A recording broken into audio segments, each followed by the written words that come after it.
ಸಾಮಾನ್ಯವಾಗಿ ದೇವಾಲಯ ಎಂದರೆ ದೇವರಿಗೆ ಒಂದು ಗರ್ಭಗುಡಿ ಇರುತ್ತದೆ. ದಿನನಿತ್ಯ ಪೂಜೆ ನಡೆಸಲು ಅರ್ಚಕರು ಇರುತ್ತಾರೆ. ಭಕ್ತಾದಿಗಳು ಗರ್ಭಗುಡಿಯ ಹೊರಗೆ ನಿಂತು ದೇವರ ದರ್ಶನ ಮಾಡುತ್ತಾರೆ. ಆದರೆ ನಾವು ಇಂದು ತಿಳಿಯುವ ದೇವರಿಗೆ ಗರ್ಭಗುಡಿಯೂ ಇಲ್ಲ, ಪುರೋಹಿತರೂ ಇಲ್ಲ. ಇದೊಂದು ತೆರೆದ ದೇವಾಲಯವಾಗಿದೆ. ದೇವರ ವಿಗ್ರಹ ಬಂಡೆಯ ಮೇಲೆ ಪ್ರತಿಷ್ಠಾಪಿಸಿದ್ದಾರೆ. ಹಾಗಾದರೆ ಯಾವುದು ಈ ದೇವಾಲಯ? ಯಾವ ದೇವರಿದ್ದಾರೆ? ಈ ದೇವಾಲಯ ಎಲ್ಲಿದೆ ಎಂದು ತಿಳಿಯೋಣ. ಬೆಂಗಳೂರಿನ ಡೈರಿ ವೃತ್ತದ ಸಮೀಪದಲ್ಲಿಯೇ ಹೊಸೂರು ರಸ್ತೆಯಲ್ಲಿಯೇ ಈ ಗುಂಡ್ಲು ಮುನೇಶ್ವರ ದೇವಸ್ಥಾನವಿದೆ. ಇಲ್ಲಿ ಗುಂಡ್ಲು ಮುನೇಶ್ವರ ದೇವರು ಇದ್ದಾರೆ. ಮುನೇಶ್ವರ ಎಂದರು ಈಶ್ವರನ ಮತ್ತೊಂದು ಸ್ವರೂಪ. ಈ ದೇವಾಲಯದಲ್ಲಿ ಸುಮಾರು 3 ಅಡಿ ಎತ್ತರದ ಮುನೇಶ್ವರ ಸ್ವಾಮಿಯನ್ನು ವಿಗ್ರಹ ರೂಪದಲ್ಲಿ ನಿರ್ಮಿಸಿದ್ದಾರೆ.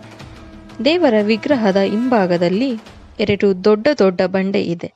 ಒಂದು ಬಂಡೆಯ ಮೇಲೆ ಶೈವರ ಚಿಹ್ನೆ, ಮತ್ತೊಂದು ಬಂಡೆಯ ಮೇಲೆ ವೈಷ್ಣವರ ಚಿಹ್ನೆ ಮೂಡಿಬಂದಿದೆ.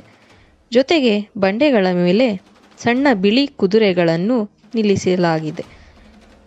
ಮೊದಲೇ ಹೇಳಿರೋ ಹಾಗೆ ಈ ದೇವಾಲಯದಲ್ಲಿ ಅರ್ಚಕರು ಇರುವುದಿಲ್ಲ.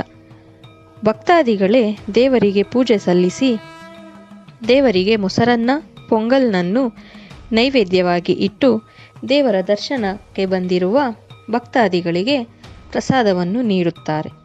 ಗುಂಡ್ಲು ಮುನೇಶ್ವರ ಸ್ವಾಮಿಯು ಇಲ್ಲಿ ಸುಮಾರು 200 ವರ್ಷಗಳಿಗಿಂತ ಹೆಚ್ಚಾಗಿ ಇಲ್ಲಿ ನೆಲೆ ನಿಂತಿದ್ದಾರೆ. ವಾರಕ್ಕೆ 1 ಬಾರಿ ಮಾತ್ರ ಅರ್ಚಕರು ಇಲ್ಲಿ ಬಂದು ಸೋಮವಾರ ದೇವರಿಗೆ ಅಭಿಷೇಕವನ್ನು ಮಾಡುತ್ತಾರೆ. ಸೋಮವಾರವನ್ನು ಬಿಟ್ಟು ಅರ್ಚಕರು ಬೇರೆ ದಿನಗಳಲ್ಲಿ ಇಲ್ಲಿ ಬರುವುದಿಲ್ಲ.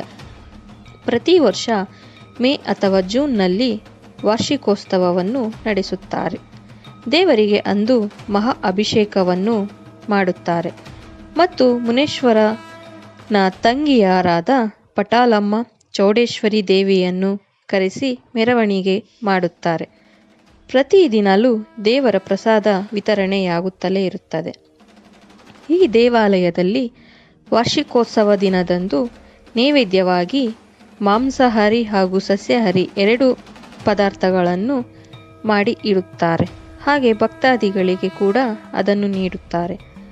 ಹಾಗೆ ಹೆಚ್ಚು ಜನ ತಮ್ಮ ಮಕ್ಕಳಿಗೆ ಮೊದಲ ಈ ದೇವಾಲಯದಲ್ಲೇ ಕೂದಲನ್ನು ನೀಡುತ್ತಾರೆ. ಭಕ್ತಾದಿಗಳು ಏನೇ ಬೇಡಿಕೊಂಡರೂ ಆರೋಗ್ಯದ ವಿಷಯವಾಗಲಿ, ವ್ಯವಹಾರದ ವಿಷಯವಾಗಲಿ, ವಿದ್ಯಾಭ್ಯಾಸವಾಗಲಿ, ಯಾವುದೇ ವಿಷಯವಾದರೂ ದೇವರು ಪರಿಹಾರವನ್ನು ನೀಡುತ್ತಾರೆ. ಭಕ್ತಾದಿಗಳು ತಮ್ಮ ಕಷ್ಟಗಳನ್ನು ದೇವರ ಮುಂದೆ ಹೇಳಿಕೊಂಡು ಒಂದು ಬೀಗವನ್ನು ಹಾಕಿ ಹೋಗುತ್ತಾರೆ. ಇದರಿಂದ ತಮ್ಮ ಕಷ್ಟಗಳು ಪರಿಹಾರವಾಗುತ್ತದೆ ಎನ್ನುವ ನಂಬಿಕೆ ಇದೆ. ಇದು ಗುಂಡ್ಲು ಮುನೇಶ್ವರ ಸ್ವಾಮಿಯ ಕಿರುಪರಿಚಯವಾಗಿದೆ. ನಮ್ಮ ಪ್ರಯತ್ನಕ್ಕೆ ನಿಮ್ಮ ಬೆಂಬಲವಿರಲಿ. ವಿಡಿಯೋ ಇಷ್ಟವಾಗಿದ್ದಲ್ಲಿ ಸಬ್ಸ್ಕ್ರೈಬ್ ಮಾಡಿ.